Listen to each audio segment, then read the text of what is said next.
Hello everyone and welcome to this video. So what we're going to do now is we're going to enter a number. As you can see, Cout and Cin, where we enter a number, and we're going to use that number to print the number of Fibonacci series elements. Okay, so if you know the Fibonacci series, it goes something like this. Okay, that's just the Fibonacci series, and the formula is like that.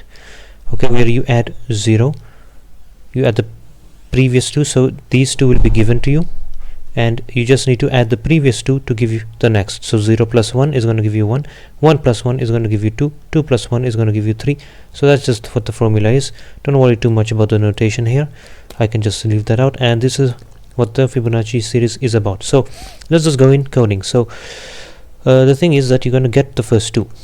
Okay, now let's make int a equal to the first one and integer b equal to the second one, which is 1. Okay, then what we want to see is, because these two are given, you don't want to enter 1 or you don't want to enter 2. So basically let's have an if statement checking for that. So if we want to check if x is less than 3, then you want to enter Cout.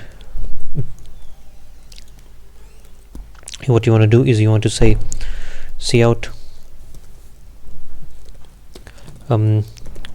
can't enter less than 3, right? Sure. And then what we want to do is we want to do a return 0. So return 0, basically ending the program. Okay, so that's how you do the if statement. Now we want to actually write the code for it, basically the for loop essentially. So you want to have an integer. Actually, before we do that, we want to have a temporary variable. So I'm going to say int temp. Now temp would be is initially is going to be equal to 0. So temp is a variable that you're going to sum. We're going to sum a and b and make it equal to temp. So 0 plus 1 is going to be equal to temp, then 1 plus 1 is going to be equal to temp, then 2 plus 1 is going to equal to temp, 2 plus 3 is going to equal to temp, etc. So then we're going to say for int I equals 0, and actually not 0, start at 3, because this is the first element.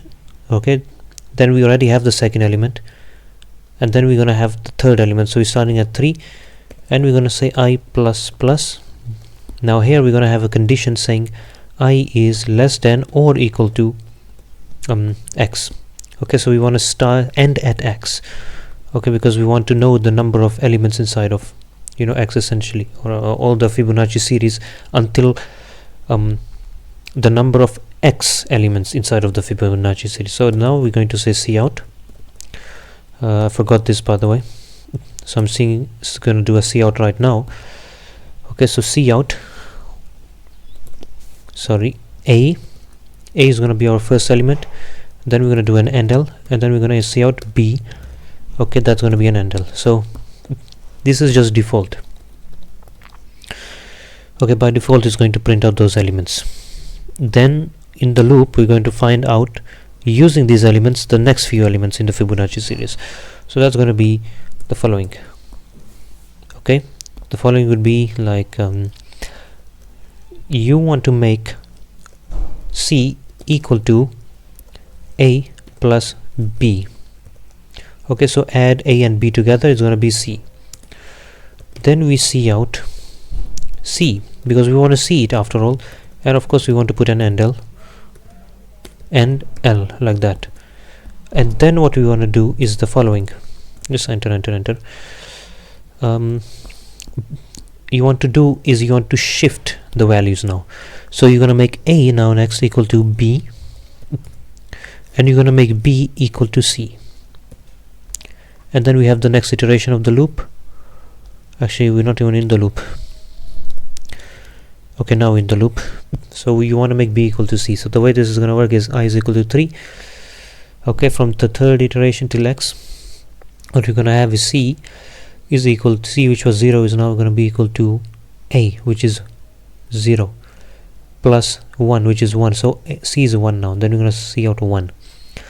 then A is gonna be equal to B, which is 1. So now A was 0, A is gonna be 1, and B is going to equal to 1 as well. So then we're gonna see 1 A plus B in the next iteration, which is 1 plus 1 is going to be equal to 2, which is going to give you the next thing, and we're going to see out that, and then A is going to equal to this one, and B is going to equal to this 2, which is C. So it's going to keep on moving like that. C is going to be equal to the next one, and A is going to be equal to the next, and B is going to equal to the next, so etc. So let's just run this and check if we made any errors. Actually, if it gives us any errors, so let's run this. First I'm going to compile this, and we have an error. Congratulations. Let me just see what the error is. We have actually 3 errors, I think. So it doesn't forgotten a semicolon. Then okay, it wasn't declared because of the semicolon, and it wasn't declared. Okay, I think it's just a semicolon mistake. Let me just see. Okay, I think I'm programming in some other language. Let's try it. Okay, wasn't declared. Let's just have a look again.